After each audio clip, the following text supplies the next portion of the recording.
So there is no word about risk at all here because the data is not sensitive. But at the same time, there is one only thing that is missing here is basically that the data will be saved in another geographical location. So if we are sitting in Saudi Arabia, the data center and the data, it will not be in Saudi Arabia. Maybe it will be in a different region like Asia or Africa or North America. So this is only one concern. So here, we're not trying to mitigate the risk because the data is not really important, but at least it requires a solution owner within the energy organization to accept the identified risk and consequence. Okay, because it means that one day, if there's a problem in this geographical area, okay, we will not be able to access the data. Or maybe if we don't have a proper internet connectivity to this specific area, we will not be able to access the data. So there is an identified risk, but I would say this risk is not huge, so we really doesn't need to really implement a lot of I would say controls here. It's just we need to really to tell the business owner there's a risk, okay, and they have to accept the risk. And this is one of the few times that we can advise the management to accept the risk. Okay, why? Because the risk is not really high. We mentioned that accepting the risk and the risk is high is really not acceptable. But the risk here, as I can say, it's low. So there is no harm to tell the business owner about this risk and let them accept the risk. So this is the scenario here. Okay. Uh, this is a network question. This one is more like a math question. I will let it you guys to figure out how you can solve it. But it's really related to about if you look at confidentiality here, how many highs, how many lows.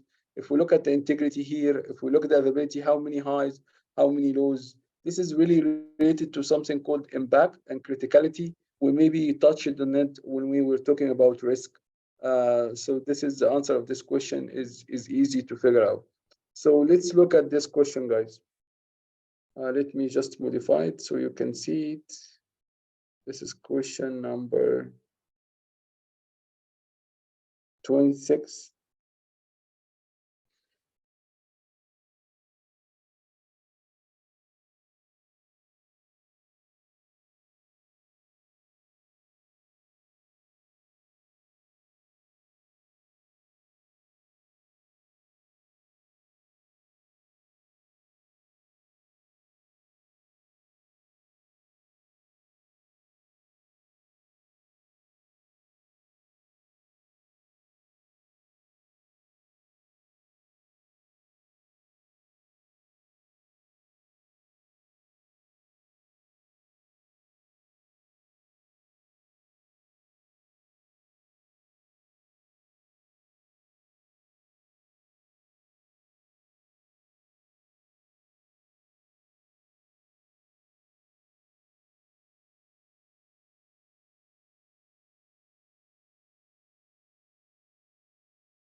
Could we have an answer, guys, or still shall I explain a little bit about the scenario?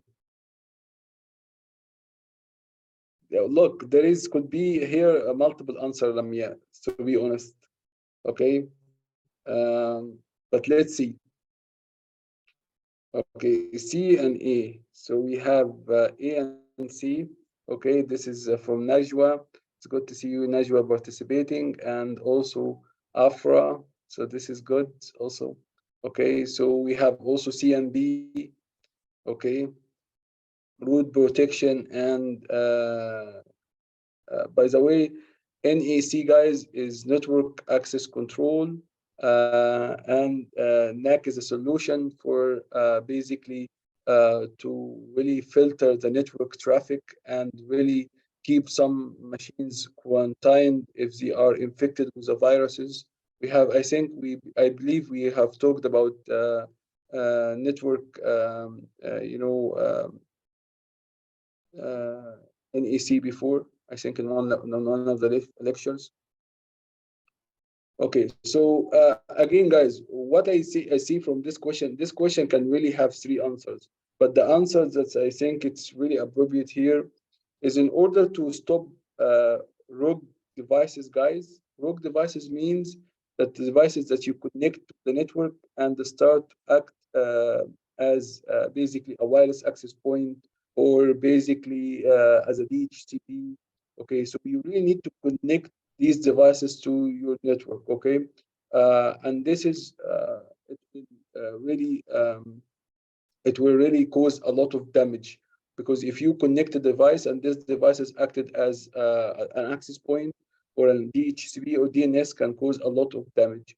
So one of the things that we discussed before that's port security, and this is the layer two of security that will allow when you connecting something here, if it doesn't recognize it, you're bringing something from home and you connect it here, it will put this port in a violation and it will disable the port until the administrator will enable it. Okay. So we are in the company, we said, okay, bring your own device, but that's mean when you connect something here, you really need to get the admin permission before you really can operate this thing. So if you bring your an access point here, you cannot connect it to the network and it will be in violation. So port security or disabling this extra ports will help definitely in stopping the rogue network devices. Okay, some people also they bring their phones or bring their laptops from home. And also another layer of security when you connect it to the network is to implement uh, network access control. The network access control guys can also deal with really the infected machine because once you connect, what the network access control will do, it will check these machines for antivirus. You can create a policy here to check the machine for antivirus. Okay, you can check this machine for anti-malware. Do you guys have the latest antivirus? Do you have the latest malware? Is your antivirus and malware analysis is enabled and enabled and updated as well or no? So if they find this machine are not updated, do you have enough Windows updates installed in these machines?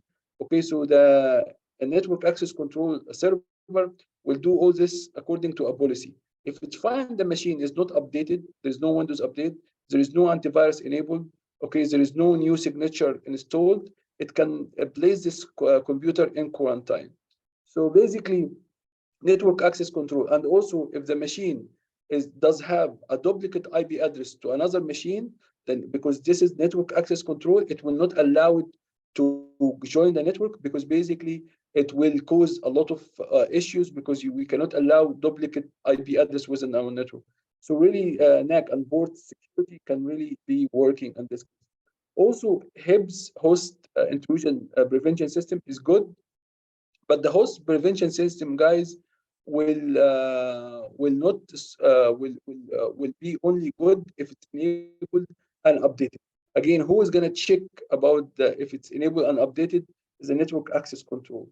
So HIPS can be an answer for this question definitely, because as soon as it sees that someone is within the network, okay, and the scanning, it can stop the scanning or at least can report it. But the network access control, it will stop him even to join the network to start with. So both of them can really be an answers, but I would really go for the port security and network access control. But doesn't mean that helps. It's not gonna stop at least this part of the question. Okay. So my opinion is port security and then network access control will be a preventive technique to even get these guys to be in the network. HIPS, once you are in the network, it will help in preventing you to scan the network and compromise more machine if your machine is compromised. But these guys over here is mainly the one that's really protect a machine from externally to log into my network and cause duplicate IP address or maybe cause a lot of damage when it's joined by scanning other machines. Here is let's look at this, guys. This is another question over here.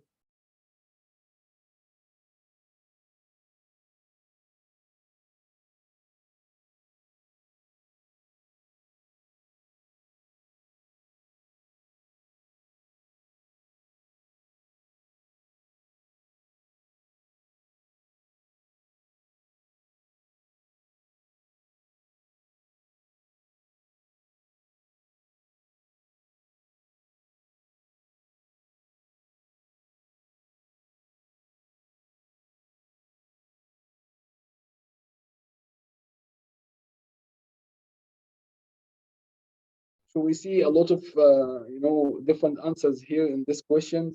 So let's just try to explain what is this question is all about.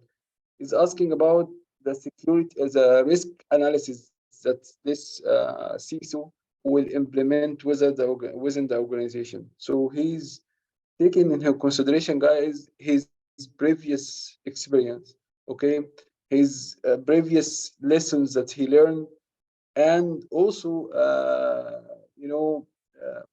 and especially when we talk about the lessons that you learn in life, okay, we are not talking about figures, numbers, okay, and documentation. He didn't use any documentation, so unfortunately he's not using any documentation, by the way, just to keep you يعني A is not an option here, okay, it's either B or C. Okay, so we are not using documentation. Is he use his he bring his own experience about threats and risk. Okay, again, did he use any momentary money in this calculation? No. Again, it's based on his experience. So he's basically brainstorming. Okay, could be a really high impact rates. This is it. So that is where qualitative assessment is all about. If طبعا the confusing part is he's taking into the account is the exposure factors. We talked about the exposure factors before when we were talking about quantitative risk assessment. But again, if you looked online about if someone using his past experience to judge a risk, you'll find this is a definitely the definition of qualitative analysis, okay, or qualitative assessment, okay. But the only confusing part is he's taking in his account exposure factor. We talked about the exposure factor when we talk about the quantitative risk assessment. But this kind of question is a bit like, I would say, they wanted to really to see if you know what is the really definition of qualitative analysis or no. So the really qualitative analysis is using your past experience, your brainstorming, your interviewing with people to come up with a risk grading, like for example, high, medium, low, and assign this to a certain risk. So if I talk with my manager these days about risk in certain area in the banking systems, he will say, from my experience, it's high. Okay. Did he has calculation? He say, we say, you know what, single loss of expectancy of this asset is how much. The ARO is how much. No, he's saying from my experience. So this is kind of an interviewing, and this is kind of qualitative analysis, qualitative assessment of risk. So this is the answer here, guys, is qualitative assessment and not the quantitative or documentation.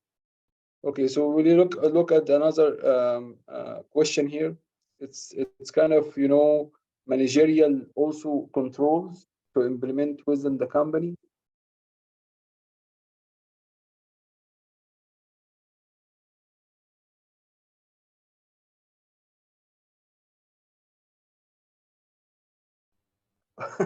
Okay, Sarah is saying this is your my really if you are using numbers, Sarah.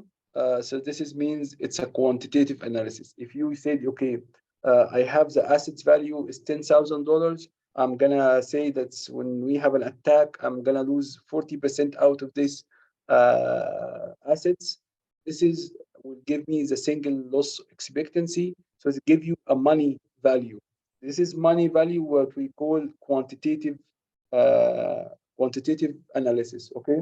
But qualitative analysis is based on uh, uh, our interview and our previous experience in this career. So you interview the business owner. You ask the business owner what is the impact on the organization if this assets is not available for everyone. Even you think the risk is really high from what is your experience, this is going to be give it a qualitative. This is how you look at qualitative and quantitative. Okay. Question number, a security manager wants to implement policies. So he wanted to implement the policies. Okay. So this is a managerial that will management that will allow the management with ability to monitor employee activity with minimum impact to productivity. Okay. So I wanted to monitor what everyone is doing. Okay. Okay. And without really impacting our productivity. Okay. So which one is it is, guys? Okay, so let's look at the first of all. Incident response is not an even an option, right? So this it doesn't have to do anything. Least privilege is to give user enough privilege to do their work. This is what least privilege, guys. But I don't want really to give in this question, in this specific question, we wanted to monitor employees. We wanted to monitor people what they do. So this is least privilege, guys, is not going to be an option because least privilege is a very good security principle, but it's all about giving a permission to user to do their work. It will not allow the management to do any monitoring here. Okay, so we have end up with two solutions here: it's mandatory vacation and separation of duties. Okay, so mandatory vacation, guys, can allow the management to monitor what you do. Because when I enforce you to go 10 days on vacation, I will allow someone else to come and see what you have been doing.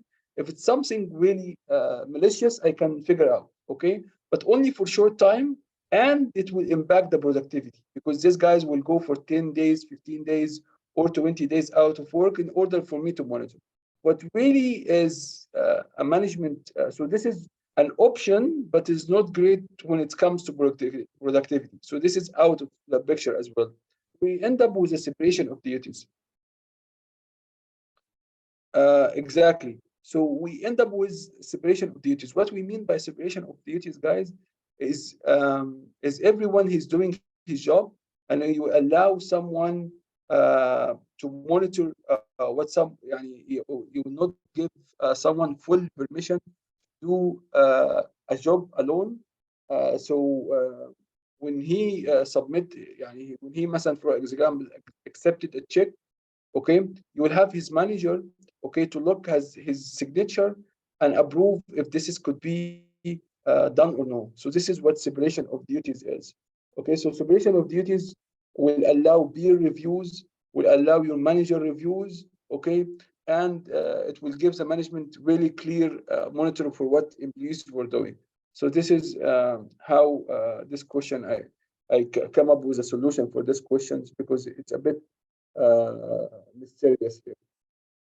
Okay, so we wanted to look at this question over here.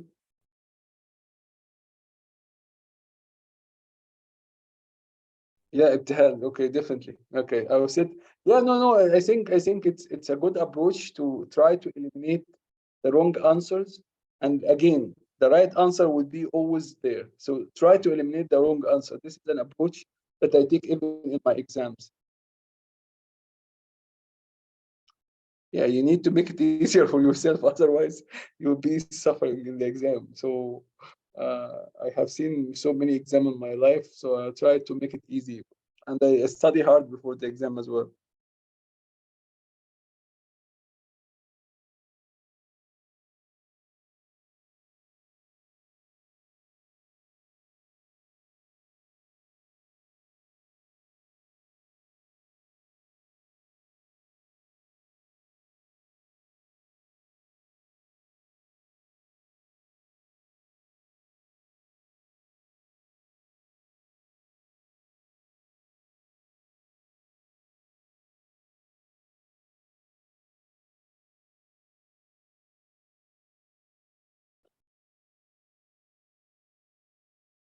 So Faisal is saying it is A.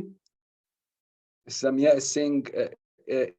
I wanted also to you guys to follow the same approach. Let's eliminate that answer that doesn't make any sense or doesn't really related to the question I'm seeing, and then you can see. Okay, D is irrelevant. I agree with you. We are not trying to visualize what we have. We have already exploit coming from scanners. Okay. Do we have to do another vulnerability scanning after we have done a vulnerability scanner? It doesn't also make sense. So that is will also eliminate C. Okay, so we had end up with two answers, which is one of them is more correct. Okay, so we have end up with reverse engineering tools to reverse engineer, okay, a system, okay, or to exploitation framework. Okay, so from my perspective, guys, reverse engineering is important, okay, and it can be really part of exploitation. But here, reverse engineering, what I'm gonna reverse engineer, okay? Do I have, for example, an application that I wanted to really to see the source code and see if it is really vulnerable, if it's really malicious or no? No. Yeah, I don't have, because this is I'm scanning a Linux systems, and I found one of the service in the scanning in the Linux system is vulnerable. Okay, so the next step, guys, for me is not to reverse engineer a Linux system because I cannot do this. Okay, the next step is to verify if I have a really valid vulnerability or no, and that is why penetration testing exploitation framework is valid. Okay, why? Because I wanted to really see if it's a really a vulnerability on law. And that's why we give you maybe one lecture about penetration testing and the whole idea behind penetration testing and the difference between behind penetration testing and vulnerability scanner. Vulnerability scanner will highlight for you that you have a vulnerability. In order to validate these vulnerability and make sure it's a real vulnerability, you need to exploit this vulnerability. You need the penetration testers to do this. So this is what the security engineer will do in this case, guys. Once he finds a vulnerability, okay, he will return this vulnerability to the development team. The development team saying, you know what, let's install updates. When they install updates, if the problem he will do the scanning again. If the problem disappear, that's cool, fine, alhamdulillah. If the problem is still persistent, we need at that case a penetration test. And I was talking to someone yesterday about what he do in his organization when it comes to find some vulnerability within the system. Since once we find a vulnerability, guys, the first thing is we go back to the developer and ask him to update his tools or to update his Linux machine or to update his Windows machine. He said almost 80% out of this vulnerability that we have from the vulnerability scanner will go away once he updates. And then we will end up with 20%. These 20% that didn't go with his updating his system and machine and batching his environment, okay, these 20% is what we take it to the penetration testing team to validate if it's real vulnerability or no. Okay, so they wanted to verify if it's false positive or no. So this is how even they do it in big organization. I was talking to someone working in Vodafone service provider. Okay, guys. So this is really covering web application. And web application we have covered, I think, recently when we talk about the SDLC life cycles and what kind of bugs we can end up with seeing in the SDLC in the web programming. So I wanted you guys to look at this and tell me which one is the right answer here.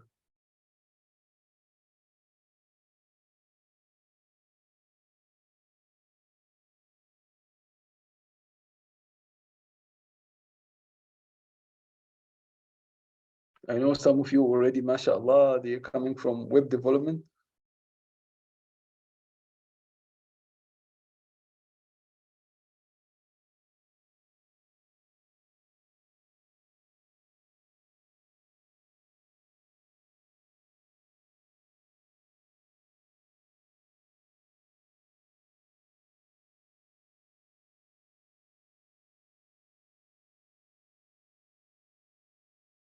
Why Lamia?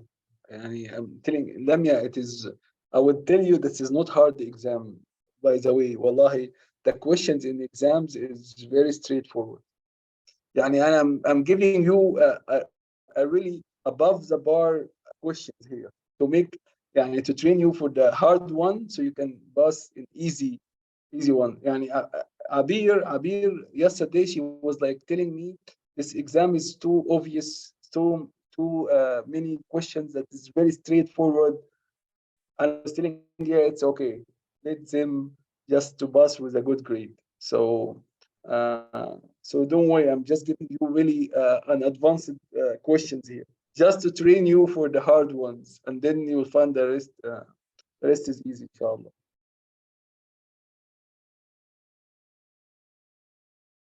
Okay, so this is guys again a question about inshallah you will get it, Sarah.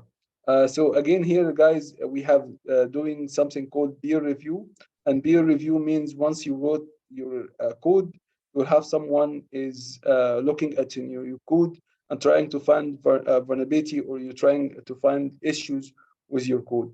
And he looked at your code and he found something really related to the session ID token.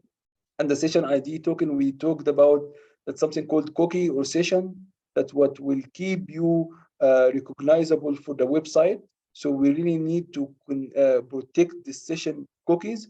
Otherwise, if someone really sees your cookies or steal your cookie or your session ID, he will be able to do something called hijacking, right? So he's worried that it's transmitted over an unsecure connections, mean the cookies are being sent without any protection. So that if someone is spying or even dropping the line, it will be able to capture this cookie. So the only way is to have some sort of encryption or some sort of securing to our cookies in order not to want anyone to really get this cookie. So if you can see over here, guys, this is a snippet of codes that doesn't have anything to do with encryption. The only thing here, guys, that's really talking about cookie out of all this is the first one. And here, as you can see, this is basically, I'm not going to talk to you about PHP and classes and all this stuff because this is like really, it's not the topic here. But as you can see, the only one here is I wanted really to secure my cookie. So I'm going to set cookie secure, which is basically, this is an object of a class called cookie. I will set this to true. So that means I will send my cookie as encrypted cookie. Again, I'm not expecting all of you guys to be really good in web programming, but if you really look at that, all these answers, okay, it doesn't have anything to do, okay. For example, this is about session timeout. Okay, how many seconds I have to wait before the session will time out. So this is not gonna protect my cookie in transit. Okay, the last one is talking about how to really input data types. So input data type doesn't have to do anything. Here, over here, it's string input, request parameters. So this is basically you are prompting the user to input data into a string field and save this string field. Is that gonna allow me to protect my cookie? So the only valid answer from here is set cookie secure or cookie set or cookie secure. So this is we end up we have basically first one. Okay, let's take another easy question before I let you go for a break. Okay.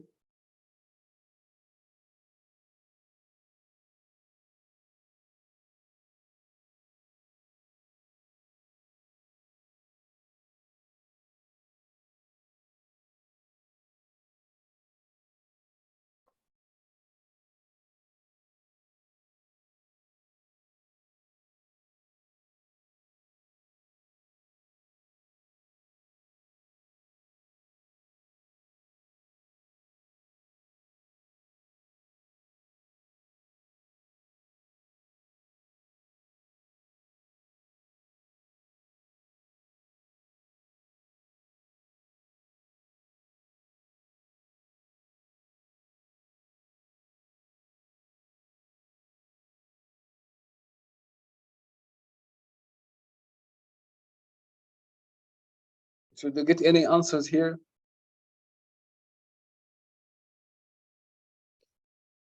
Okay, what we are worried about, Afra? What we are worried about? Okay, in this scenario, we're worried about data leakage, and when exactly this data disclosure or data leakage will happen. Okay, so we are worried about data leakage, okay, that will happen, data disclosure, if we lose, if someone steal my device, okay? So if someone steal my device, I'm worried that he will be able to open the device and read the content. So which one of these me to really, you know, take this content away before the attacker start to manipulate it, okay? So it's as I can see in Awar and all this Naif is saying, it's we will allow to remote wipe the devices. And even you guys, you have this even in your iPhones and stuff. Exactly, deleting remotely. So if we are able to delete remotely, let him have the device. Khalas, the device itself doesn't have any value for us. The data in the device is very valuable for us. And that's we worried about the device is going to be lost or stolen. And that's why we will install remote wipe capabilities, which is allowing the administrator back home or back in the company premises to just click one link on this device and it will delete the device data. So I will be Okay, secure Mr. and I will not. Shadi. What about Yes, the actually if all the company communicate using a virtual network, this yeah, also will solve the issue. it's very important. But what happened if this is VPN is important if you are using your phone and you're connecting back to the company. Okay, so it will protect the data at transit. Okay, so this is protecting the data at transit. I'm worried about if someone takes this phone and he has the phone and now he started to look into the data inside the phone. Okay, Okay, I'm not okay, looking. I'm not looking about that. VPN is very important, by the way, but it's protecting the data at transit. I wanted to protect the data at rest.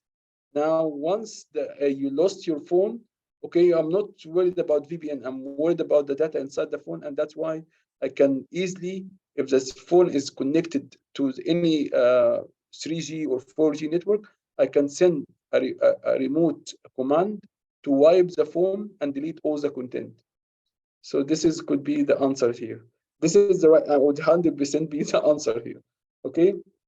So okay, great guys. I will just give you a long extended rest today.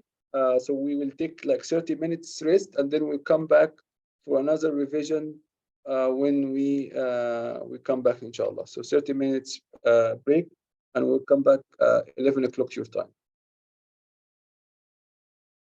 Okay, guys. Assalamu alaikum.